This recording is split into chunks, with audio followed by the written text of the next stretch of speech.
Et maintenant, c'est Victor qui nous fait 10 minutes sur comment créer un plugin GIMP.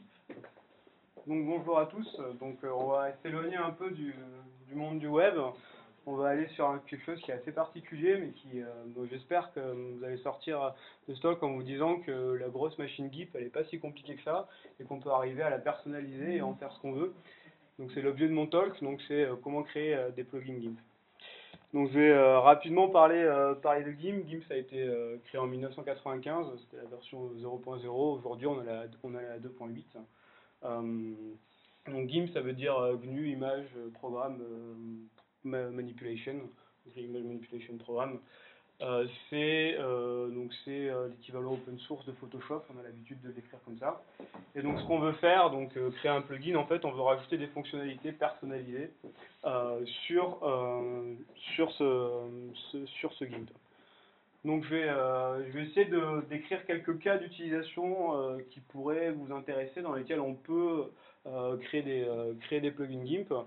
Donc par exemple, je sais pas, on rentre de vacances, on a des photos à retoucher, on veut mettre un petit effet sympa, un petit effet qu'on a envie, ça peut être un truc qu'on n'aime pas être trop les trucs d'Instagram, on veut combiner des actions sur GIMP, donc plutôt de faire 10 fois les mêmes actions, en fait on peut créer un plugin, et ça s'intégrera parfaitement à GIMP, et on va pouvoir après utiliser ce plugin et enchaîner les actions automatiquement.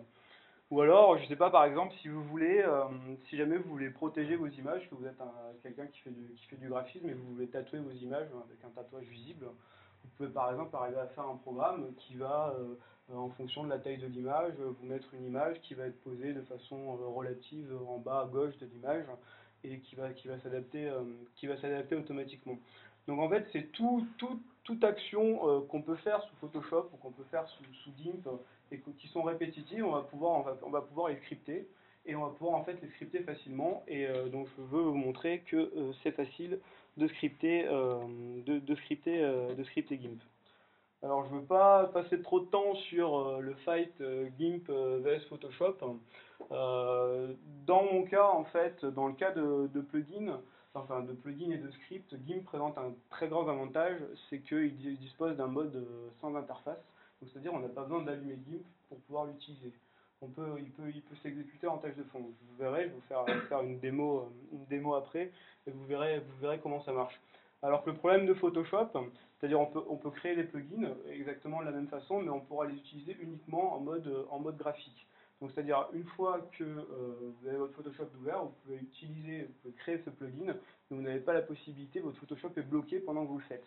Alors que là, GIMP, ce que je peux faire, je peux lancer un script qui va retoucher 1000 images en tâche de fond et je peux toujours continuer à utiliser mon GIMP.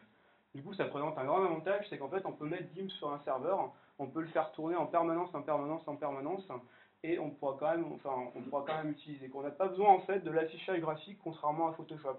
Du coup, en termes de ressources sur un serveur, c'est très avantageux. Et en plus, évidemment, c'est open source et machin, etc.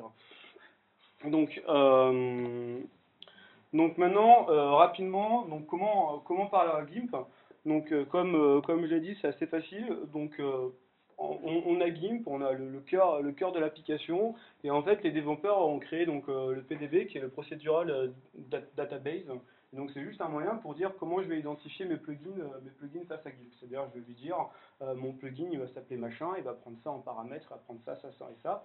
Et je vais dire à GIMP, va regarder dans ce répertoire dans lequel je mets le plugin, et donc du coup GIMP il va aller voir ça, il va parser en fait les fichiers, et il va essayer de reconnaître en fait un bout de code et se dire ok ben ça c'est un plugin, donc du coup je le mets dans GIMP et je vais pouvoir utiliser ce plugin. Donc du coup en fait vraiment le cœur c'est ce PDB, et on va voir après qui s'utilise très facilement. Alors, par quelle techno on peut parler à GIMP? Alors, on peut parler en TinyScheme, je ne sais pas si je prononce bien. C'est un dérivé du Lisp. À la base, c'était fait pour ça. Enfin, ça a été fait pour être parlé avec ça. On peut aujourd'hui aussi utiliser du Python, qui est quand même vachement bien. Enfin, si vous aimez le Lisp et les parenthèses, allez-y. Moi, c'est pas trop mon kiff. Et sinon, on peut parler en C. Donc là, après, enfin, c'est l'éternel entre le compilé ou le pas compilé. Si jamais vous voulez faire un plugin avec une matrice de redimensionnement spécial ou je ne sais quoi, avec un filtre spécial, il faudra mieux utiliser du C pour avoir du compilé et pour que ça soit plus rapide, pour éviter de passer 3 minutes par retouche de vidéo. Sinon avec Python ça se fait très très bien, et d'ailleurs c'est ce que j'utilise et c'est ce que donc je vais essayer de vous montrer dans la démo. Donc ce que j'ai essayé d'anticiper, c'est que je me suis dit que j'allais rater ma démo, donc je l'ai faite hier et donc j'ai filmé la chose. Donc j'espère moi juste tranquille, à moins que la vidéo ne se lance pas, mais là normalement ça devrait le faire.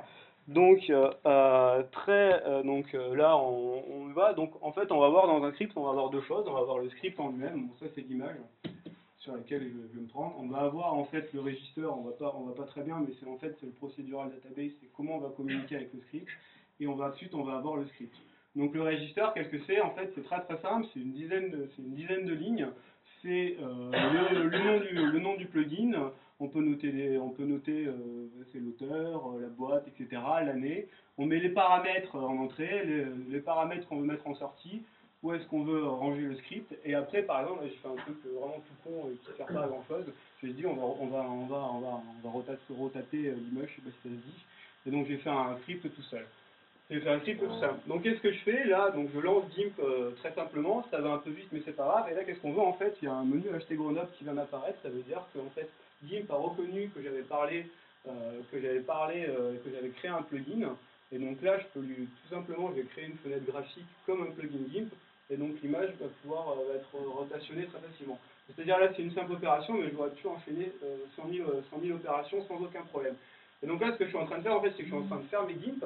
Et donc je vais utiliser le mode sans interface. Donc il y a une petite commande qui est assez sale, mais une fois qu'on la connaît, elle est assez facile. Donc je mets cette commande dans le truc, je appuie sur le truc, donc GIMP est fermé, la commande a été exécutée, et du coup quand je regarde, j'ai bien mon image qui a été rotationnée. Donc vous avez vu, on a fermé GIMP, c'est ce que je disais la dernière fois, et ça s'est exécuté.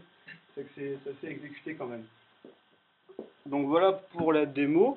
Donc je crois que je suis bien en avance, mais c'est très bien. Donc c'est à vous de jouer. Si jamais vous avez plus de questions, je vais peut-être aller vite sur certains des points, n'hésitez pas. Et donc pour moi, quelques mots sur moi. Donc voilà ce que vous pouvez me trouver, et n'hésitez pas au moment des questions. Merci.